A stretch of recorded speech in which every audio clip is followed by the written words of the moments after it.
Here is a live look out at the Seattle skyline, which seems to change monthly, if not weekly.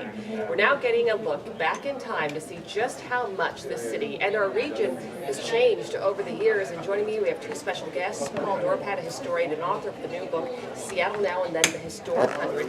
Jean Sherrard is here as well. Thank you so much for being here, gentlemen. Thank you for having us. Thank you. This is a fascinating book because you tell the story through photos, and really the photos say it all. There has been so much change. What inspired you to start collecting photos in the first place? Well, Paul started 37 years ago.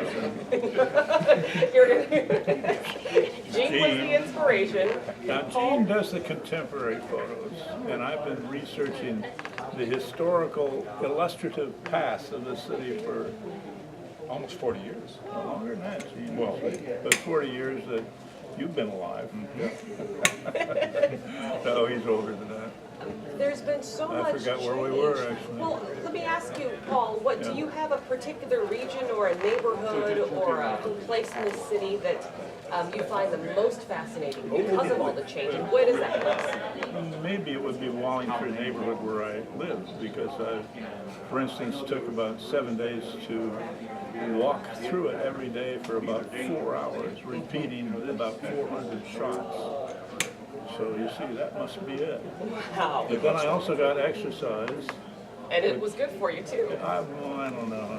My knees got a little worse after that. But we hoped that it would be like that. Well, we have some examples of the photos, and I think we have Alki, West Seattle. That's a great example. Tell us about what we're looking at and what it used to be like. Well, Jean can do that. Shall I do that? Yes, you do. Well, we're looking at an Ashel Curtis photo taken in my gosh. 1924. And it was about, 14 years after they made the beach and built it up and turned it into what it is today. At the far end of the old photo, there's a bandstand that was very popular with Seattle citizens. They had 75 concerts there and had more than 100,000 people attend those concerts over about a 10-year period. So. The change is remarkable. And let me ask you, now that you've looked at the befores and today where we are now, how much more growth do you think can happen in this city? What would these photos look like, 50, 75 years from today? How much will we recognize, Paul? I'm going to ask Jean to answer that, his own question. How much will we recognize, Jean? I have no idea, but let me say one thing. Everything about the past that he said is true. It is true. Paul has been a time traveler for the last 40 plus years. And the book that we've put together here is a compendium of his 37 years writing a column for the Seattle Times.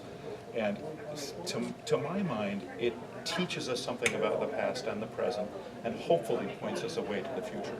We'd love to know, of course, what will be here, someday. But I think if we learn about where we've come from, we might be able to chart a little more wisely where we're going. I think it's a fascinating You can tell that he's had a lot of experience with theater. Paul, Jean, thank you so much for being here, and congratulations on the book coming out this week. Thank you so Very much. For more information about Seattle Now and Then, go to our website. We'll have links for you, KOMO-News.com/hotlinks.